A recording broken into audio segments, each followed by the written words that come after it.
Evan Brown is here. He's head of multi-strategy at UBS Asset Management. Subadra Rajappa joins us. She's head of U.S. rate strategy at Societe Generale. Jay Bryson is the chief economist at Wells Fargo.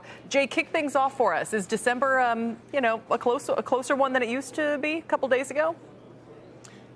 Well, it certainly is live. I think it's really clearly going to depend on the data between now and then. And I don't think the Fed officials are going to be looking down the line to see what the president may or may not do at some point next year. That still remains very uncertain at this point. And so it's really going to depend on the incoming data between now and this December meeting. But I think at this point it still very much is a live meeting.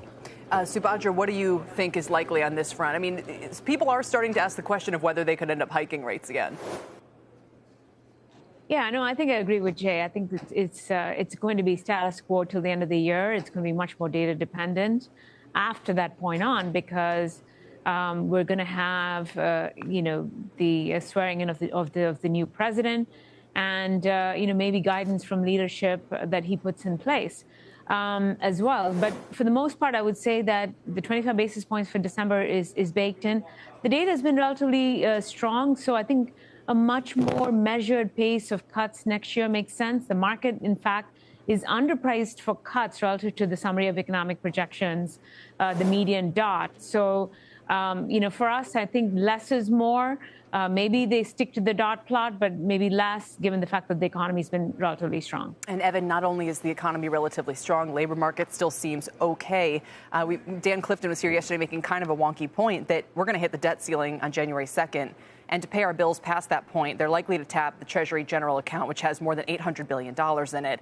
And he argues that's a form of stimulus because it comes into banks, it comes into the economy. It's not kind of currently affecting us in another way. I mean, do you think that's a legitimate argument? And would that be something that gives us even more fuel on what's kind of this economic fire in a good sense out there?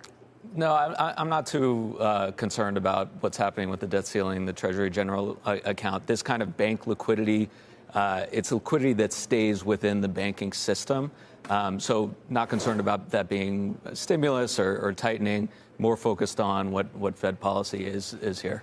Right, but so kind of make the case for them continuing to cut by a quarter and then another quarter, and not so much from a neutral point of view, just looking at the real-time conditions in the markets with stocks at all-time highs and bond yields where they are and everything else going on.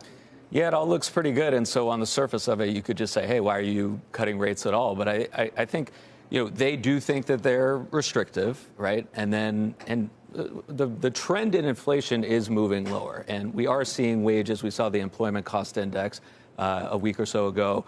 That is still moving lower. And so, as long as inflation is still trending down, by keeping policy on hold, that's tightening policy because it means real interest rates are going higher. So there's an argument to just move with the economy. And I do think in the fourth quarter, we've had some really strong data, but I do think in the fourth quarter we'll cool down a little bit. But is inflation falling that much, right? Let's talk a little bit about that. I mean, I'm not sure how much there's really been an adjustment. I'm not sure a quarter point adjustment downward may go too far relative to the inflation, the disinflation that we've seen.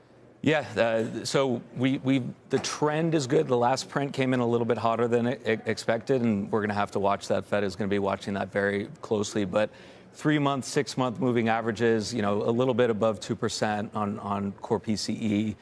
They have enough there, I think, to justify easing rates.